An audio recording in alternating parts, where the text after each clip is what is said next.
Alright, in this lecture, we're going to learn how to add values and highlights and shadows to our forms. So the first form we're going to go over with this on is the cube, because this is the most simple form to do this on. So let's start off by drawing our cube. So we'll draw our simple square, and then we'll draw our lines coming off, and then we'll just go ahead and quickly connect those. Alright, so there's our simple cube. The first thing you want to do when you're creating highlights and shadows is you need to decide where your light source is coming from. So in this case, we're going to have our light source coming from this side. So I'm going to draw my light source right there, and it's going to be hitting our cube from that angle. So the first thing we know is that we know that this top surface is going to be our highlight. That means that it's going to be the brightest area.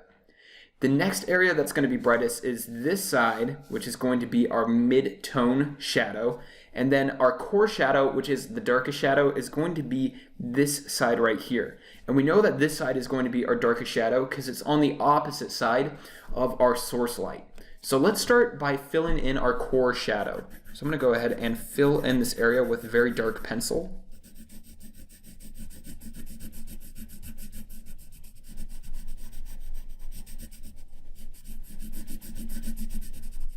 Great. Then let's go ahead and fill in our mid-tone shadow. Now, the reasons why it's called mid-tone is because it is the middle tone between our core shadow and our highlight. So we want to get a gray in there that's somewhere in between this dark color and this white. So probably somewhere about here should be good. All right, perfect. So now we have our light source. So this is our light source right here. And then we have our highlight. So this right here is our highlight. And then we have our mid-tone. So this right here is our mid-tone.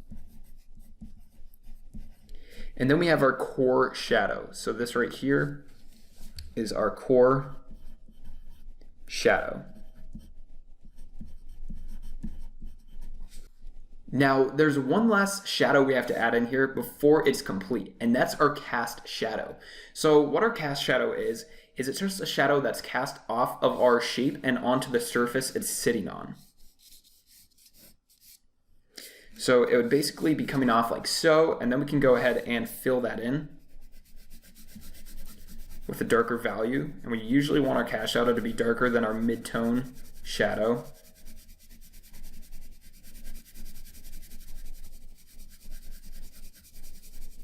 And we can just fill that in like so. And the further away we get from the object, the lighter our shadow is going to become. Now, a really good example of a cast shadow, so you can understand this better, is let's say that we have somebody's nose here, okay?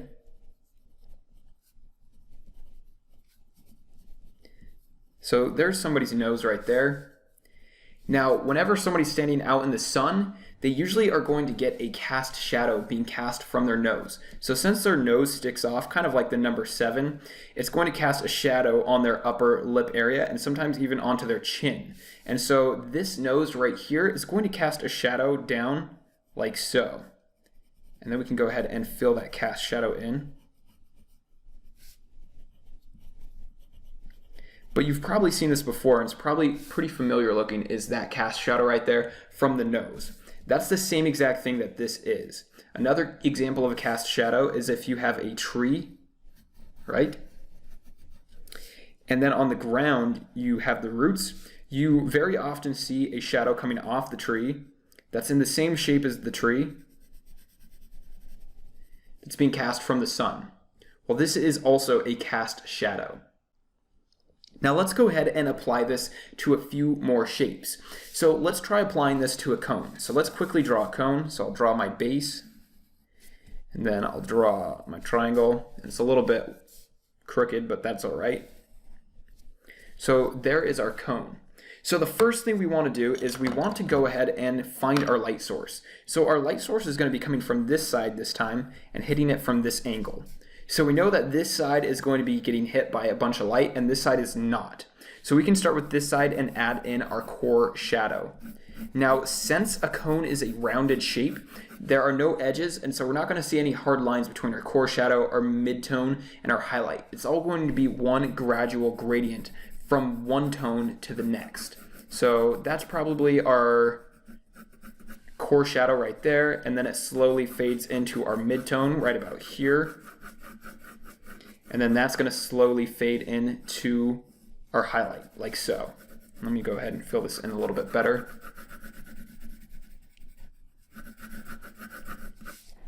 But that's basically how you light a rounded object. You want to really have soft gradients from one tone to another. Now let's try another example with the cone, because this is also another interesting thing to look at. So let's draw another one right here. And then let's say that our light source is coming from right here behind our cone. Well, what does this mean? Well, that means that this edge right here is going to be getting some light, as well as this edge. Because the light is on the other side of our cone and we can't see it, we're going to basically see a whole bunch of shadow, but some of that light is going to barely seep around this edge, and we'll see a little bit of that highlight. So what we want to do is we want to start off by adding our core shadow right down the middle of our cone. And the more towards the top it gets, the skinnier that core shadow will get. We can darken that a little bit more. Then we want to go ahead and add in our mid-tone shadow. So I'll add that in like so. And like I said, keep these edges out. That way you get a little bit of that highlight coming around the edge. But you slowly want to blend these in together. So from our mid-tone to our highlight. And then we might want to slowly blend our darker shadow into our mid-tone also.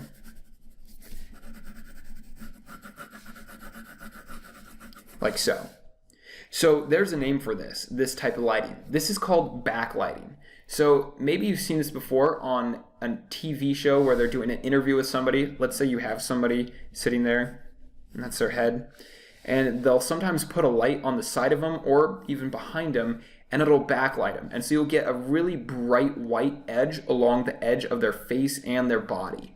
This is backlighting. It's the same thing we just did on this cone, and it's a very good thing to understand because it can help you create really good artwork and very good contrast.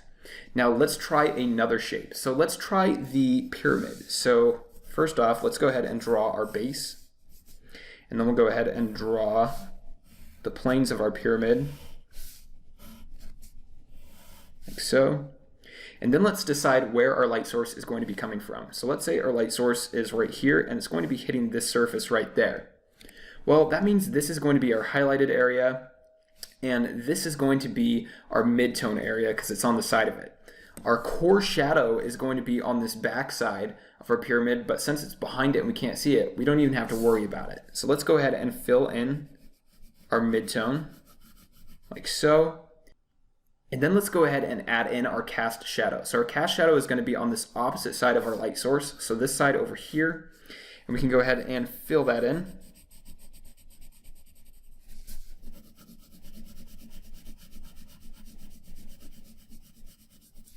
Perfect. Now we also forgot to add cast shadows onto these cones. So let's go ahead and add those in also.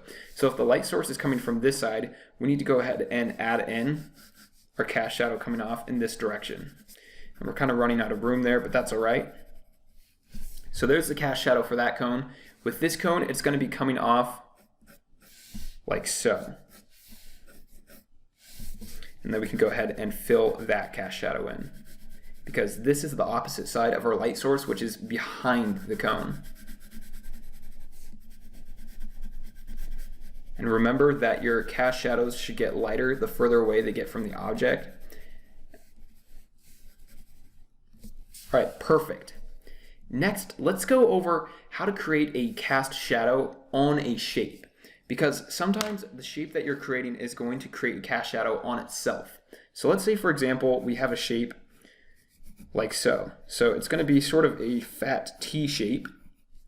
And then let's say that we have an edge coming over like this. And then we have a top surface. And then we have this bottom area right here. So now we've created this ledge right here. Now this edge is going to be casting a shadow onto the shape. So let's decide where our light source is going to be coming from. Let's say our light source is coming from this side right here, and it's going to be hitting this surface the most. So this surface is going to be our highlight, as well as this surface. Yet this surface is still also going to be getting a cast shadow on it. Because since the light is coming from up here, anything that this light can't reach underneath this ledge is going to get a shadow. So let's start by adding that cast shadow in. So I'm going to draw a line right across like so. And that line is indicating where that light can't hit this form anymore. So I'm going to go ahead and now fill that in with my cast shadow.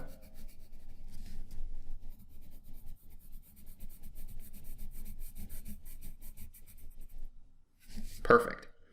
And then I'm going to go ahead and fill this top area in with my mid-tone color, like so. And this area is also going to get a mid-tone color because the core shadow is going to be on the other side of our object. So we're not going to see that core shadow. So we're going to go ahead and add a second mid-tone color right here.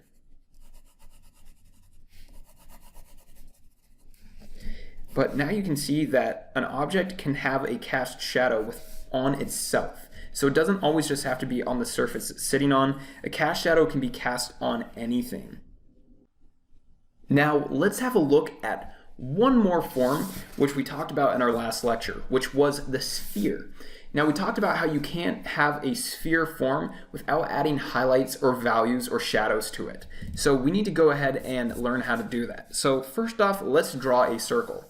Now, a really easy way to draw a circle, because a lot of people have a hard time with it, is first start making circular motions until you start seeing that circle. So you want to quickly start making those circular motions, and you want to start making those from your shoulder. So not from your wrist or from your fingers, you want to make it from your shoulder, and that's going to make it a lot easier to get those nice round edges. And then you're just going to slowly put your pencil down like so, and then you're going to draw around a few times until you get that circle there. And then you can go ahead and trace that out with a darker push, like so. And now let's go ahead and add some highlights and shadows to that. So let's first off decide where our light source is going to be coming from. And we're going to have it coming from over here on this side. And so the first thing we want to do is we want to start adding in that shadow on the opposite side of that. And since this is a round form, we're going to make the shadow also rounded. So it's going to be rounded something like so. So then we want to go ahead and fill in this area with a darker shadow. And this color can be sort of a mid-tone color. And then we want to go ahead and blend that into our highlight a little bit more just by pressing lightly, like so. Next, let's go ahead and add in our core shadow. And if you remember, just like on our cone, since this is a rounded object, all of our tones blend into each other very seamlessly. So our next core color is going to go, or our core value is going to go right here, like so. Now what I'm going to do is over here on this side, I'm going to leave this lighter, and the reason for that is because there's a thing called bounce light.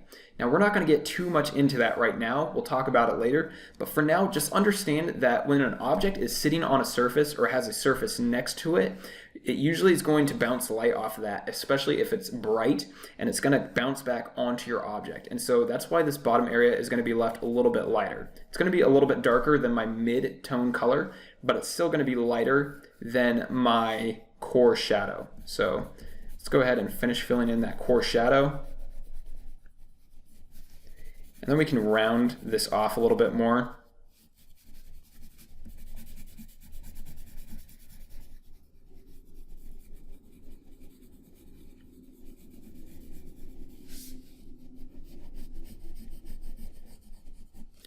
All right, great. So now we have all of our shadows except for our cast shadow. So let's go ahead and add that in. So let's say that we have it coming off in this angle since the light is coming from that side. So there is our cast shadow right there. We can go ahead and fill that in now.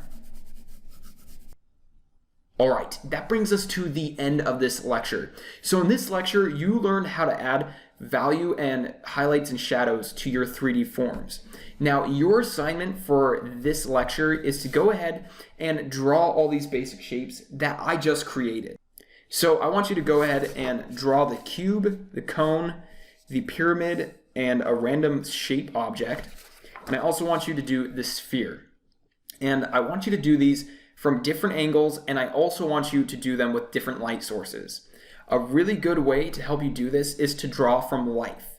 So what I want you to do is find an object from life, say a book, a ball, anything, and I want you to draw these objects from life and study how the highlights and shadows apply to them.